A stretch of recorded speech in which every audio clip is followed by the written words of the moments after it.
you have identified the Patriots as a winner, and it's hard for me to really disagree with you here because when you look at everything that they did on the defense side of the football, adding Harold Landry, adding Milton Williams, Robert Spillane, Carlton Davis. I mean, they have really added some serious talent on the defensive side of the football to give them a lot of flexibility for what they can do on the offensive side. They brought in Morgan Moses. They brought in Mac Hollins as well. You have them as a winner. I don't really push back too far on that.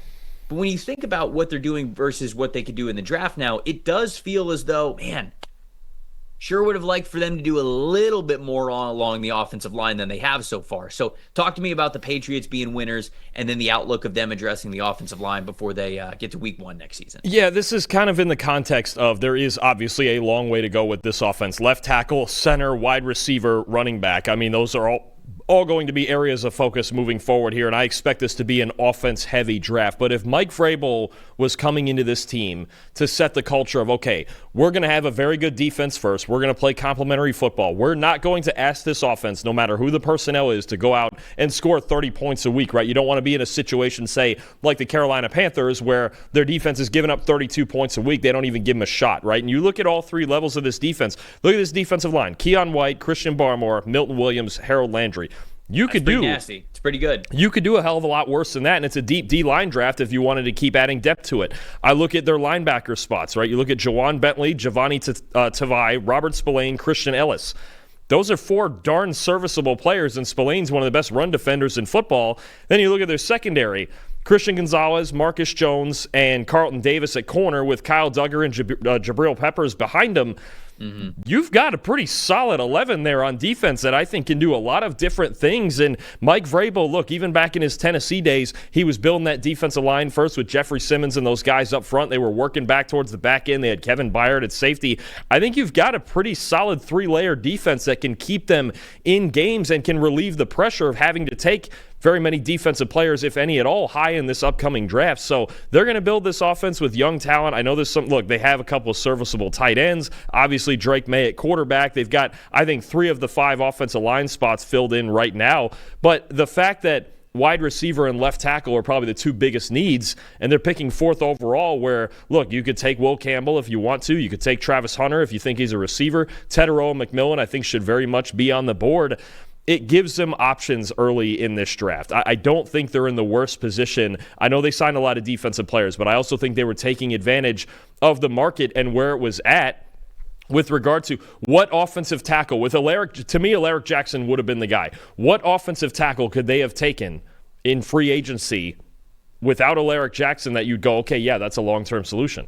Nobody, not even a Ronnie Stanley. I get, why they had interest in him, but Ronnie Stanley's on the wrong side of 30, even though he's still a really good pass protector. That may not be a long-term solution for them, and he likely wanted to stay either with a contender in Baltimore, which he did, or go to a Kansas City or something like that. So, look, I'm looking at 4 picks in the top 80 for New England. I wouldn't be shocked at all if all 4 of them were offensive players. Offensive line and receiver are going to be the heavy focus in this draft. I don't think they did a bad job if Mike Vrabel was focused on, okay, I'll fix the defense now, and we'll work on the offense later, get young guys in there with Drake May, and see who emerges out of all the competition, even with all the young guys who drafted last year. Yeah, I think that's an important thing to remember, right?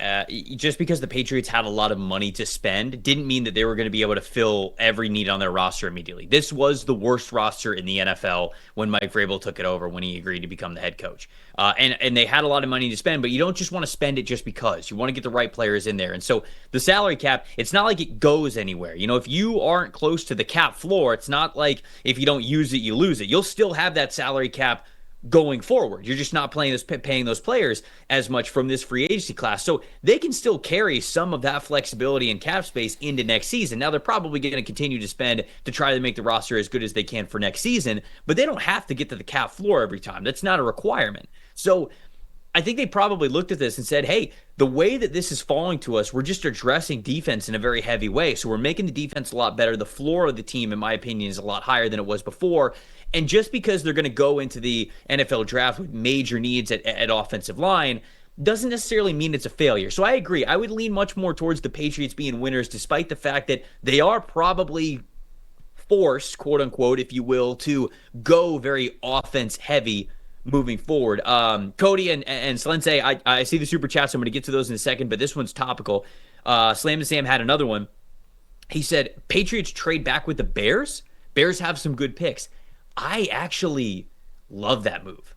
I really do. Now, the Patriots have a lot of picks. They've got 5 picks within the top 106.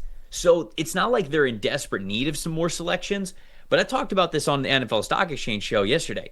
If Abdul Carter somehow gets to number 3 with the New York Giants on the board, or the Patriots at number 4, if I am Ryan Poles, I am on the phone and I'm saying, what do you want for us to get up there for us to go get Abdul Carter? Because you probably, for the Bears to jump from 10 to 3 or 4, what's it going to cost you? 10, 41? Because remember, they have 39 and 41, so it'll cost like 10, 41, and then a third next year? Yeah, it could be. That sounds about right. Yeah, and they have that. That's an extra second-round pick you're talking about giving up, so they'll still be set picking at 39. Exactly. So you can then go up and get Abdul Carter and then draft Cam Scadaboo, Quinshon Judkins, Caleb Johnson, Travion Henderson, whoever you want at 39, whatever running back is there. Shoot, Omarion Hampton, if you're lucky, probably not last until 39. That is a massive win for the Bears if they're able to supplement what they did in free agency with a move like that in the NFL draft. And then I also think it could be a win for the Giants or the Patriots to be able to continue to stockpile more picks and get more darts at the dartboard, if you will.